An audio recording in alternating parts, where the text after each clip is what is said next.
من غير مقدمات، صلى على رسول الله. ان شاء الله النهارده هنتكلم على العوامل اللي بتأثر على سرعة التفاعلات الكيميائية.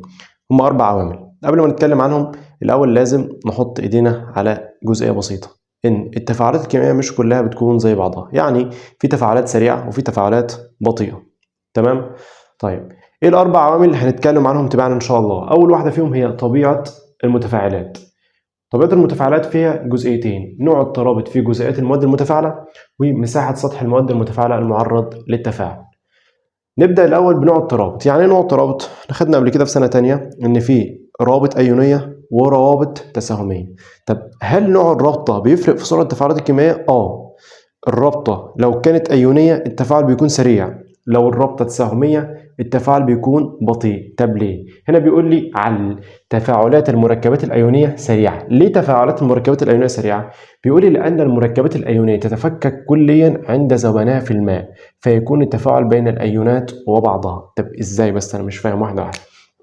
ده مثلا تفاعل، ده مركب وده مركب.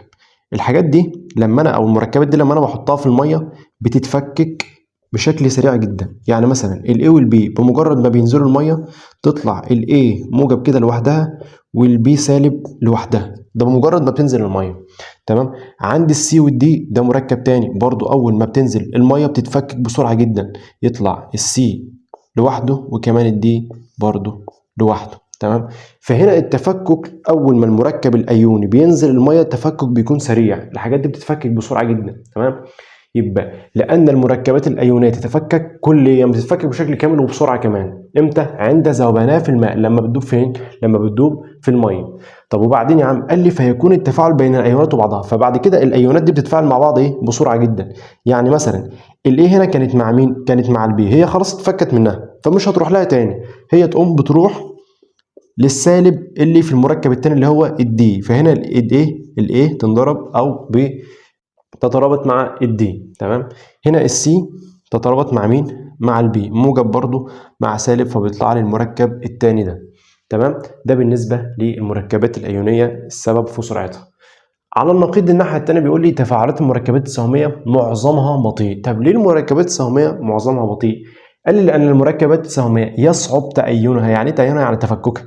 المركبات التساهميه لما بتنزل ميه مش بتتفكك بسهوله، وده بياخد وقت كتير جدا، يعني الميه مش بتعرف تفككها اصلا. تمام؟ عند ذوبانها في الماء فيكون التفاعل بين الجزيئات وبعضها. يعني ايه التفاعل بين الجزيئات وبعضها؟ يعني انا هنا في المركب الايوني كنت بقول لك الاي بيسيب البي بمجرد ما بينزل الميه.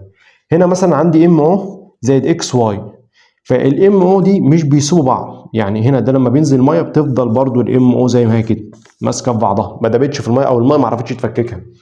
الاكس والواي برضو ينزلوا زي ما هم في الميه، ما عرفتش تفككها برضو. طب ايه اللي بيحصل؟ قال لي الجزيئات دي تفضل تخبط في بعضها. تمام؟ لحد ما بتتفكك، وده صعب جدا، ده شيء مش سهل ان المركبات دي تفضل تخبط في بعض عشان تتفكك. الموضوع بيكون صعب شويه، في تفاصيل كده بره عننا يعني دلوقتي. يبقى لان المركبات السهميه يصعب تأينها يعني تفككها عند ذوبانها في الماء، لما بحطها في الماء وتدوب هي مش بتتفكك في الماء، فيكون التفاعل بين الجزيئات. هنا التفاعل بين ايه؟ الجزيء على بعضه. يعني ايه الجزيء على بعضه؟ يعني الام او على بعضه والاكس واي على بعضها. تمام؟ فبيفضل يخبطوا في بعض كده لحد في الاخر ما الرابطه اللي بينهم تتكسر ويكون له مركبات جديده، مثلا ام واي مع الاكس مع الاكس او. ده بالنسبه لنوع الترابط في جزيئات المواد المتفاعله. تاني جزئيه معايا بالنسبه لطبيعه المتفاعلات هي مساحه سطح المواد المتفاعله المعرض للتفاعل. طب ازاي؟ صلى على رسول الله. هديك مثال بسيط. يقول لي انا لو جبت برشامه فوار على بعضها كتلتها مثلا 2 جرام، وجبت فوار تاني كتلته 2 جرام برضه ولكن بودره مش برشام على بعضها، تمام؟ برضه هنا 2 جرام. لو خدت بالك هنا البرشامه دي على بعضها وهنا عباره عن بودره. طب ايه الفرق؟ القطعه دي هنا كبيره، تمام؟ لما انا احطها في الميه، الميه هنا لما هتتفاعل مع البرشامه دي هتتفاعل مع الجزء الخارجي بس، يعني مع الجزيئات فين؟ مع الجزيئات اللي بره. تمام؟ فالمساحه او مساحه السطح اللي هتكون معرضه للتفاعل هي مساحه بسيطه جدا، المساحه الخارجيه فقط. تمام؟ ركز في الحته دي جامد. دلوقتي انا لما احط البرشامه دي في الميه، مين اللي هيتفاعل مع جزيئات الميه؟ الجزء اللي بره. الجزء اللي بره ده. ليه؟ لان الجزيئات بتاعه الميه مش هتعرف تخش البرشامه من جوه غير لما تتفاعل مع اللي بره الاول. لازم تاكل في اللي بره الاول، ولما تخلصوا تخش تتفاعل مع الجزيئات الايه؟ مع الجزيئات اللي جوه. فبالتالي هنا ده هياخد وقت. تمام؟ فهنا مساحه السطح المعرض للتفاعل مساحه ايه؟ مساحه صغيره، فهنا التفاعل بيكون بطيء. تمام؟ لسه هتفاعل مع اللي بره الاول وبعد كده اخش اتفاعل مع اللي جوه. ده هياخد ايه؟ هياخد وقت لما القطعه تكون كبيره على بعضها. نفس ال 2 جرام برضه، ولكن عباره عن بودره. قال لي هنا التفاعل هيكون سريع. طب ليه؟ قال لي اصل مساحه السطح المعرض للتفاعل مساحه كبيره. ازاي يا عم؟ قال لي والله دلوقتي انا لما احط البودره دي في الميه، تبدا جزيئات الميه تتفاعل مع الجزيئات الخارجيه اللي بره دي. تمام؟ مش بس كده كمان، قال لي لا، دي الجزيئات دي، جزيئات الميه يعني، هتخش جوه وتتفاعل مع الجزيئات الداخليه للبودره دي. تمام؟ اهو هنا كل الجزيئات بتاعت الميه بتتفاعل مع كل جزيئات الايه؟ مع كل جزيئات الفوار هنا. تمام؟ اللي جوه واللي بره في كل حته. تمام؟ فده مش بياخد وقت، ده التفاعل هنا بيحصل ايه؟ بسرعه. ليه؟ لان مساحه السطح المعرض للتفاعل مساحه كبيره، مش بس الجزء من بره، لا ده من بره ومن جوه. جزيئات الميه عرفت تخش للجزيئات اللي جوه بتاعت الايه؟ بتاعت بودره الفوار، فبالتالي هنا التفاعل كان ايه؟ التفاعل كان سريع. ده بالنسبه لمساحه سطح المواد المتفاعله المعرض للتفاعل. معانا مثال على مساحة سطح المواد المتفاعلة المعرض للتفاعل. جايب هنا قطعة حديد، قطعة واحدة على بعضها، وبرادة حديد، بودرة يعني، برادة حديد. تمام؟ الاتنين هفعلهم مع نفس الحمض اللي هو حمض الهيدروكلوريك المخفف، بالتالي هتطلع نفس المعادلة. ليه؟ لأن ده حديد وده حديد، الفرق بس إن دي قطعة على بعضها ودي عبارة عن برادة. دي قطعة على بعضها بالشكل ده، دي جزيئاتها. تمام؟ ودي برادة إيه؟ دي برادة حديد، جزيئاتها متفرقة بالشكل ده. تمام؟ احنا خلاص عرفنا والله ان ايه؟ في اختلاف في سرعة التفاعل باختلاف دي قطعة ودي ايه؟ ودي برادة. يعني مثلا دي لما احطها في حمض الهيدروكلوريك، حمض الهيدروكلوريك وقتها هيتفاعل مع السطح بس. تمام؟ فهنا بالتالي مساحة السطح المعرضة للتفاعل مساحة ايه؟ مساحة صغيرة، لأنه هيتفاعل مع الجزء الخارجي ولسه مش هيعرف يدخل للجزيئات اللي جوه. لكن هنا لا، جزيئات حمض الهيدروكلوريك هتتفاعل مع الجزء الخارجي، وكمان هتقدر تخش وتتفاعل مع الجزيئات الداخلية، لأن مساحة السطح المعرضة للتفاعل هنا مساحة ايه؟ مساحة كبيرة. الاتنين في كلتا الحالتين هتطلع نفس النتيجة بالظبط، الاختلاف بس في السرعة. دي هتاخد وقت أكتر، دي هتاخد وقت اقل، لان دي مساحتها ايه؟ مساحه السطح المعرضه للتفاعل فيها كبيره. هنا بيقول لي ايه؟ تفاعل براده الحديد هيكون اسرع من قطعه الحديد. طب ليه يا عم؟ قال لي لان مساحه سطح براده الحديد المعرض للتفاعل اكبر. هنا المساحه كبيره، المساحه اللي هتتعرض للتفاعل مساحه كبيره، التفاعل هيكون خارجي وكمان داخلي. تمام؟ من قطعه الحديد. وسرعه التفاعل تزداد بزياده مساحه سطح المواد المتفاعله. سرعه التفاعل بتزيد بزياده مساحه سطح الايه؟ بزيادة مساحة السطح المعرض للتفاعل. لما مساحة السطح المعرض للتفاعل تزيد، بالتالي سرعة التفاعل كمان هي ايه؟ بتزيد. يعني العلاقة هنا علاقة طردية. حيث تزداد عدد جزيئات المواد المتفاعلة المعرضة للايه؟ للتفاعل. يعني لما المساحة بتاعة التفاعل أو المادة المعرضة للتفاعل بتكون كبيرة، ساعتها الجزيئات نفسها المعرضة للتفاعل بتكون كتير. تمام؟ ده الرسمة دي مهمة بالنسبة للتفاعل، ان الاثنين يثبت ان الاثنين زي بعض بالظبط بيطلع نفس الناتج، ولكن في سرعات مختلفه. نفترض ان قطعه الحديد اللي على بعضها هي اكس وبراده الحديد هي واي. مين الاسرع؟ طبعا براده الحديد. فبالتالي انت لو خدت بالك هنا هتلاقي ان الواي طلعت لفوق بسرعه. تمام؟ بص كده هتلاقي ان الكيرف بتاعها ايه؟ اعلى شويه. ليه؟ لان سرعه واي اكتر، لكن اكس لا، بطيئه، خدت وقت شويه. لكن في النهايه ايه؟ الاثنين نفس الناتج بالظبط، الاثنين وصلوا نفس النقطه، يعني نفس النتيجه. الاختلاف بس ان واي هيكون اسرع، برادة الحديد هتكون ايه؟ هتكون اسرع. ده كان بالنسبه لجزئيه مساحه سطح المواد المتفاعله المعرض للتفاعل. تاني عامل معانا من العوامل المؤثره في سرعه التفاعل الكيميائي هو تركيز المتفاعلات. طيب يعني ايه تركيز المتفاعلات اصلا؟ المقصود بتركيز المتفاعلات هو الجزيئات بتاعه الماده المتفاعله. ازاي؟ قال لي لو التركيز بتاع الماده تركيز كبير، ده معناه ان عدد جزيئات الماده كتير. يعني مثلا عندي هنا HCl مركز. كلمة مركز يعني التركيز ايه؟ تركيز عالي. طب يعني ايه برضو؟ قال لي يعني عدد الجزيئات في المادة دي بيكون كتير. كده مثلا لو مثلناهم كده اهو، هنا عدد جزيئات حمض الهيدروكلوريك ايه كتير جدا زي ما انت شايف كده. طيب لو كان الحمض مخفف يعني التركيز اقل، ايه اللي بيحصل؟ زي ما اقول لك هنا التركيز اقل، فهنا ده معناه ان عدد الجزيئات قليله، 1 2 مثلا 3 4 جزيئات. انت شايف الفرق؟ هنا الجزيئات كتيره، هنا الجزيئات ايه قليله. ده اللي مقصود بكلمه التركيز، عدد الجزيئات. تمام. فهنا بيقول لي لما التركيز بيكون كتير، يعني لما عدد الجزيئات بيكون كتير، ايه اللي بيحصل؟ قال لي بتحصل تصادمات اكتر. ازاي؟ هفهمك بالراحه. تمام. وخد بالك هنا ان التركيز لما بيكون اقل عدد الجزيئات بيكون ايه بيكون اقل، والتصادمات بتكون اقل. واحده واحده كده. تعال الاول ناخد مثال على التركيز الاقل. تركيز اقل يعني ايه؟ يعني عدد جزيئات اقل. تعال نمثل عدد الجزيئات دي بالكور. مثلا انا دلوقتي لو معايا كورتين بس، عدد جزيئات بسيطه اهو، كورتين بس. اخويا واقف قصادي مثلا معاه كورتين برضو، بس برضو عدد الجزيئات ايه قليله معاه. انا هغمض عيني وهو هيغمض عينه، هنحذف الكور في وقت واحد.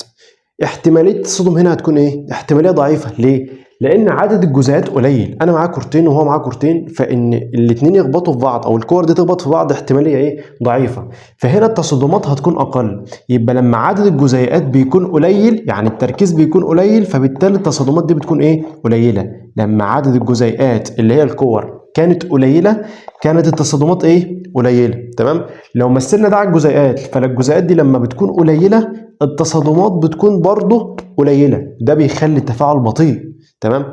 طب تعال ناخد مثال الناحيه الثانيه، التركيز لما بيكون كبير. يعني ايه تركيز كبير؟ يعني عدد جزيئات كتيره. طب تعال نمثل ده على المثال كده. انا هجيب كيسه كبيره كده مليانه كور، واخويا برضه هيجيب كيسه كبيره مليانه كور، هغمض عيني وهو هيغمض عينه. تمام. هنحذف الكيستين كده بتوع الكور في وقت واحد الاثنين، ايه اللي هيحصل؟ طبعا الكور هنا كتير جدا، عدد الجزيئات يعني هنا كتير، فبالتالي التصادمات كده كده هتحصل. تمام. بسبب ايه؟ زياده عدد الجزيئات دي او زياده عدد الكور اللي احنا كنا ماسكينها. تمام. فبالتالي لما عدد الجزيئات يكون كتيره هنا التصادمات هتحصل اكتر. لما عدد الجزيئات يكون كتيره التصادمات هتحصل ايه اكتر، وبالتالي التفاعل هنا هيكون ايه هيكون سريع. تمام. ده المقصود بالتركيزات او تركيز الايه تركيز المتفاعلات. فهنا بيقول لي ايه؟ عند زياده تركيز، طبعا خلاص عرفت ان زياده التركيز يعني زياده عدد الايه الجزيئات، المواد المتفاعله، ايه اللي يحصل من النتائج؟ قال لي يزداد عدد الصدمات لما الجزيئات تكون كتير زي هنا كده، فبالتالي عدد الصدمات هنا هي ايه هيزيد المحتمل بين الجزيئات. طب لو عدد الصدمات زاد ايه اللي يحصل؟ قال لي تزداد سرعه التفاعل الكيميائي. يبقى لما عدد الصدمات بيزيد سرعه التفاعل الكيميائي هنا بتزيد برضه. ده بالنسبه لتركيز الايه لتركيز المتفاعلات. طيب تعالوا نشوف تفاعل المغنيسيوم مع حمض الهيدروكلوريك، مره الحمض المركز ومره الحمض المخفف. طبعا في المركز التفاعل هنا هيكون سريع لان عدد الجزيئات هيكون اكتر، وفي المخفف التفاعل هنا هيكون بطيء لان عدد الجزيئات هيكون اقل. تمام. فهنا تحت بيقول لعل تزداد سرعة التفاعل الكيميائي بزيادة تركيز المواد المتفاعلة. بيقول لي لما التركيز بيزيد السرعة بتزيد، احنا لسه قايلين من شوية لأنه بزيادة تركيز المتفاعلات، لما التركيز بتاع المتفاعلات بتزيد يزداد عدد الجزيئات. تركيز زيادة معناه عدد جزيئات زيادة. تمام.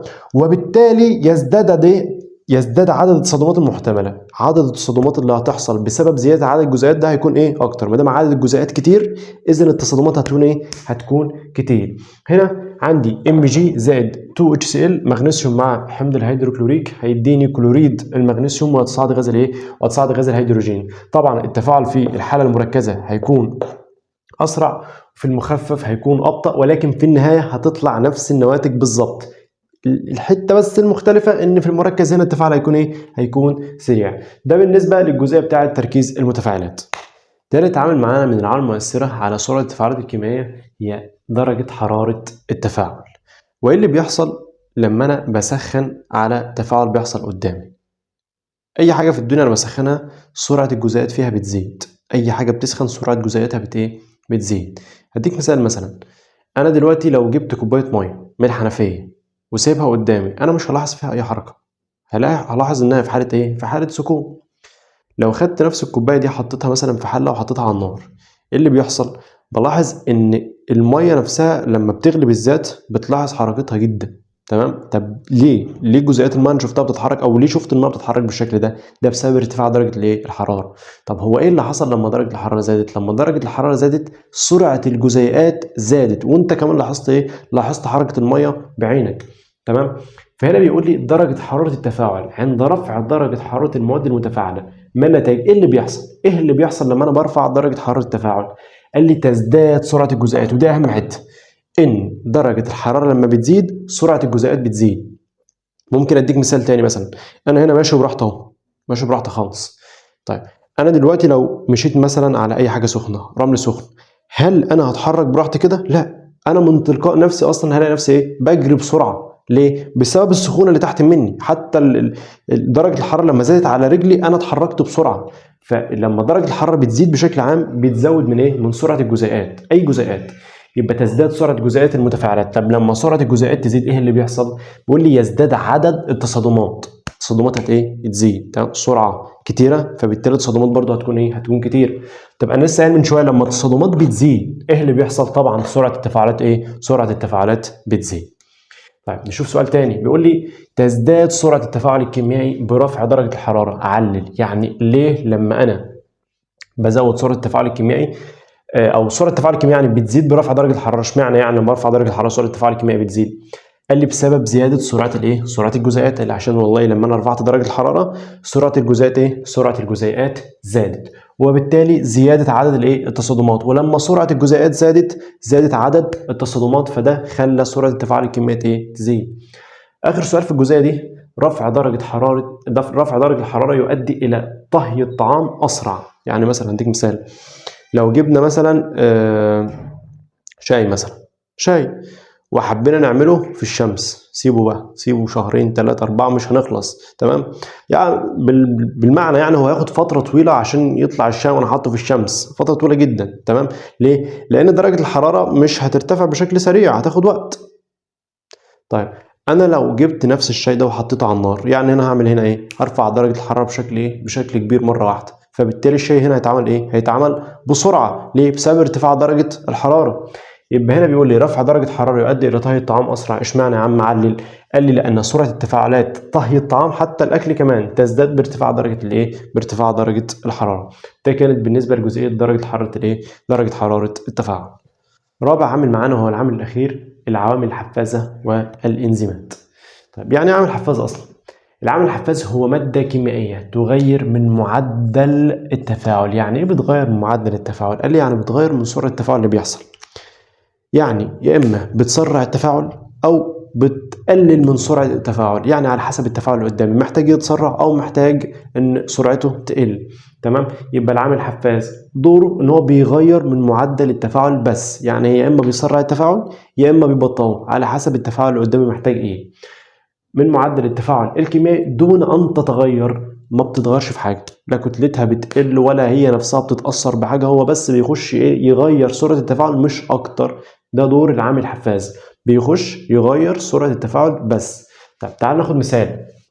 المعادلة دي مبدئيا كده هي مش عليك، ولكن هو توضيحي بس عشان ايه؟ عشان نفهم عليه. طيب عندي مادة اسمها فوق أكسيد الهيدروجين. احنا هنجيب المادة دي نحطها في دورق زجاجي. تمام. المفروض ان الماده دي هتتفكك وتطلع لي ميه وغاز الاكسجين، بس انا ملاحظ كده انها قدامي تفاعل بطيء وهياخد وقت، عايز اسرع التفاعل ده. طب عشان اسرع التفاعل انا هنا محتاج ايه؟ محتاج عامل حفاز. هيعمل ايه؟ قال لي والله لو جبت عامل حفاز هيسرع لك التفاعل. تمام يا عم، نجيب عامل حفاز. نجيب مين؟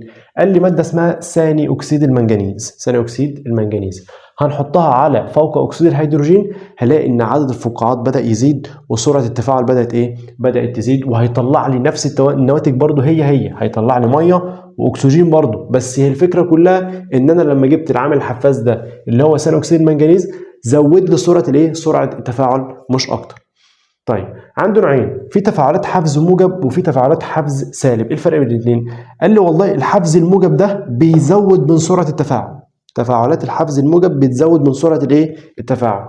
طب تفاعلات الحفز السالب قال لي تنخفض او تخفض من سرعه الايه؟ تخفض من سرعه التفاعل، بتخلي التفاعل بطيء. انا قلت لك على حسب التفاعل اللي قدامي، هل هو محتاج ان انا اسرعه ولا محتاج ان انا اقلل من سرعته؟ على حسب ده. طيب تعالوا نشوف خواص العامل الحفاز. بيقول لي ايه؟ اول حاجه يغير من سرعه التفاعل، ودي اهم حاجه، ان هو بيغير سرعه التفاعل، يا اما بيسرعه يا اما بيبطئه. طب 2، تكفي كميه صغيره منه لاتمام التفاعل. كفايه كميه صغيره منه عشان ايه؟ عشان يغير في سرعه الايه؟ عشان يغير في سرعه التفاعل في معظم التفاعلات يعني. 3، يرتبط اثناء التفاعل بالمواد المتفاعله. بيقول لي اثناء حدوث التفاعل هو بيخش ويرتبط مع المواد الايه؟ المتفاعله، بس هو مش بيفضل مرتبط بيها. امال ايه؟ قال لي بينفصل عنها بعد اتمام التفاعل اهو، بعد تكوين النواتج. لما النواتج بتطلع هو خلاص بينفصل عن ايه؟ بينفصل عن المواد المتفاعله. طيب رقم 4، يقلل من الطاقه اللازمه لحدوث الايه؟ الطاقه اللازمه لحدوث التفاعل. يعني لو التفاعل ده هياخد طاقة كتير، بوجود العامل الحفاز ده بيقلل الطاقة المستهلكة في التفاعل ده، فهو بيقلل من الطاقة اللازمة لحدوث التفاعل. 5، لا يحدث له أي تغيير كيميائي، والحتة دي مهمة جدا، ما بيتغيرش في أي حاجة، هو بيدخل يغير معدل التفاعل الكيميائي ويخرج تاني، كيميائيا ما بيتأثرش في أي شيء، بيفضل زي ما هو. تمام. أو حتى نقصه في كتلته، ولا كتلته بتتغير، لو حطيت مثلا منه 2 جرام هيفضلوا 2 جرام بعد التفاعل، ما بيتغيرش في أي حاجة. أو نقص في كتلته بعد الإيه؟ بعد التفاعل. ده بالنسبة للعامل الحفاز. آخر حاجة معانا النهاردة إن شاء الله هي الإنزيمات، والإنزيمات هي نفس فكرة العوامل الحفازة بالظبط، ولكن العوامل الحفازة كانت بتتواجد في التفاعلات الكيميائية. الإنزيمات بتكون موجودة في أجسام الكائنات الحية في التفاعلات الحيوية أو التفاعلات البيولوجية. تعريف الإنزيمات هي مواد كيميائية ينتجها جسم الكائن الحي، يعني الجسم بتاع الكائن الحي سواء كان إنسان أو حيوان أو نبات هو اللي بينتجها بنفسه. تعمل كعوامل حفازة، يعني زيها زي العوامل الحفازة بالظبط. تعمل إيه بقى؟ قال لي تزيد من سرعة التفاعلات البيولوجية، بتزود من سرعة التفاعلات اللي بتحصل في الجسم، زي مثلا التنفس، الهضم، اي تفاعل بيحصل في الجسم من غير الانزيمات اصلا مش هيتعمل، فبالتالي ممكن الكائن الحي ده ايه؟ يموت. فالانزيمات هنا بيكون دورها مهم جدا. تمام. ده كان بالنسبه للعوامل اللي بتاثر في سرعه التفاعلات الكيميائيه. ان شاء الله اشوفكم في جزء تاني المره الجايه باذن الله.